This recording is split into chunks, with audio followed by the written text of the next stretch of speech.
রাসূল সাল্লাল্লাহু আলাইহি ওয়াসাল্লামের যুগেও সাহাবাদের মাঝে ফিকহি অনেক বিষয়ে মতভেদ কিন্তু আমরা দেখতে পাই। এই বিষয়টি যে শুধু মাযহাবের কারণে মাযহাবের ইমামরাই করেছেন এমনটি নয়। সব বিষয়ে হক কেবলমাত্র একটি, এটা নাও হতে পারে। কখনো কখনো একাধিক বিষয়ে হক হতে পারে। জানার চেষ্টা করব মাযহাব একাধিক হওয়ার কারণ কি।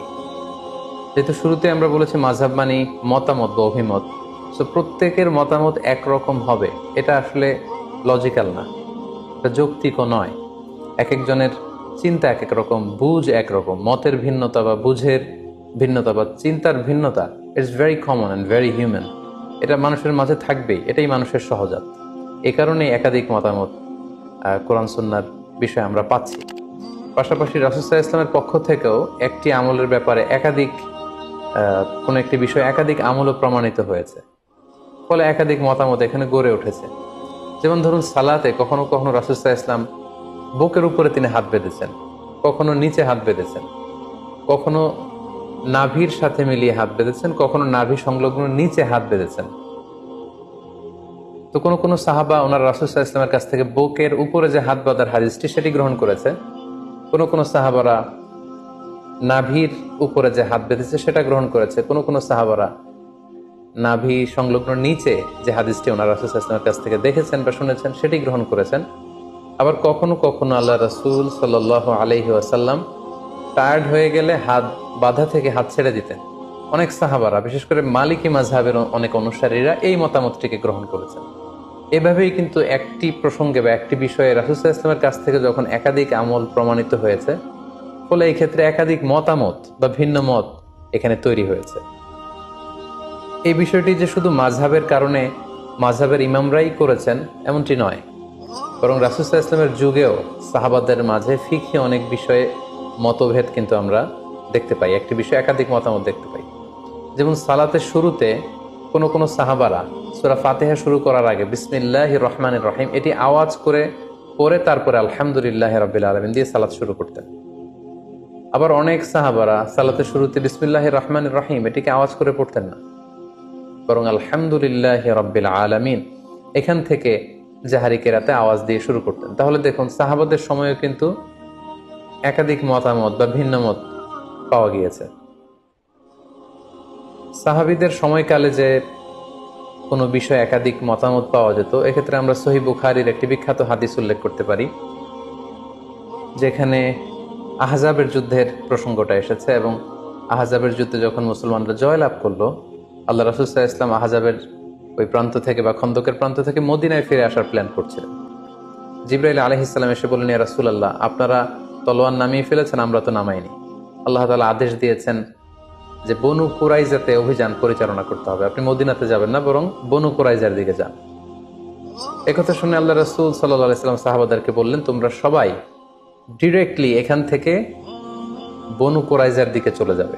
ভাষ্যটি ছিল এমন, লা ইউসাল্লিয়ান্না আহাদুন আল আসরা ইল্লা ফি বানি কুরাইজা, মানে তোমরা কেউই কিন্তু পথিমধ্যে আসর পড়বে না, বরং বনি কুরাইজায় পৌঁছে তারপরে আসরের সালাত পড়বে। আল্লাহ রাসূল সাল্লাল্লাহু আলাইহি ওয়াসাল্লামের কমান্ডের সাথে সাথে সবাই, বনু কুরাইজা হচ্ছে মদিনা থেকে বেশ দূরে, ইহুদিদের একটা দুর্গ ছিল, সেখানে ইহুদি কমিউনিটি সেখানে থাকতো।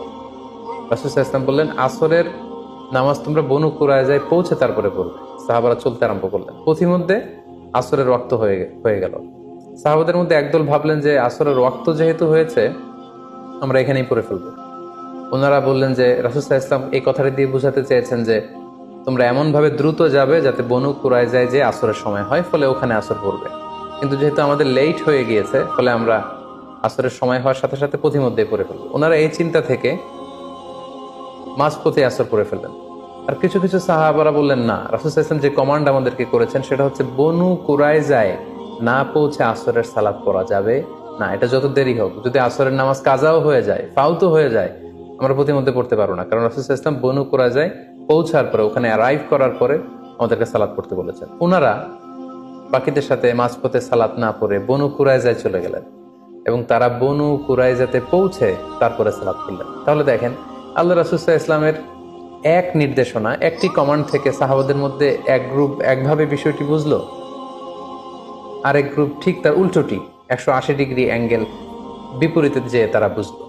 এবং পরবর্তীতে আল্লাহ রাসূল সাল্লাল্লাহু আলাইহি ওয়াসাল্লাম যখন বনু কুরাইজায় উপস্থিত হলেন, ওনার কাছে বিষয়টি পেশ করা হলো যে আপনার এই কমান্ড শুনে, নির্দেশনা শুনে কিছু সাহাবা পথিমধ্যে নামাজ পড়েছে, কিছু সাহাবা বনু কুরাইজায় এসে পড়েছে। রাসূল সাল্লাল্লাহু আলাইহি ওয়াসাল্লাম কাউকে কিছু বললেন না। রাসূল সাল্লাল্লাহু আলাইহি ওয়াসাল্লাম বললেন, ইটস ওকে, ঠিক আছে, সমস্যা নেই। তো এই দুইটি মতামতের মধ্যে কোনোটা যদি ভুল হতো তাহলে রাসূল সাল্লাল্লাহু আলাইহি ওয়াসাল্লাম চুপ করে বসে থাকতেন না। কারণ নবীদের বৈশিষ্ট্য হচ্ছে তারা যদি কোথাও ভুলভাল কিছু দেখতে পান, শরীয়ত বিরোধী কিছু দেখতে পান, ওনারা এটাকে শুধরে দেন। রাসূল সাল্লাল্লাহু আলাইহি ওয়াসাল্লাম কিছুই বললেন না, তার মানে বোঝা গেল দুটিই ঠিক ছিল। কোনো একটি বিষয়ে একাধিক জিনিস যে হক হতে পারে, বনু কুরাইজার এই ঘটনাটাই তার প্রমাণ বহন করে। অর্থাৎ সব বিষয়ে হক কেবলমাত্র একটি, এটা নাও হতে পারে। কখনো কখনো একাধিক বিষয়ে হক হতে পারে। যেমন আপনি যদি বুকের উপরে হাত বাঁধেন, আপনার এটা বলার সুযোগ নেই যে যারা নাভির নিচে হাত বাঁধে তাদের সালাত হচ্ছে না, তারা বাতিল, এটা বলার সুযোগ নেই।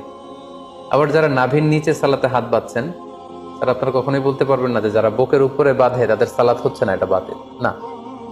তার মানে কোনো কোনো বিষয়ে এমনও হয় একাধিক বিষয় হক হতে পারে। যেমন সালাতের বুকে হাত বাঁধার ক্ষেত্রে বুকের উপরে এটাও ঠিক আছে, মাঝখানেও ঠিক আছে, নাভি সংলগ্ন নিচেও ঠিক আছে, প্রয়োজনে কারো যদি কষ্ট হয় হাত যদি সে ছেড়ে দেয় সেটাও ঠিক আছে।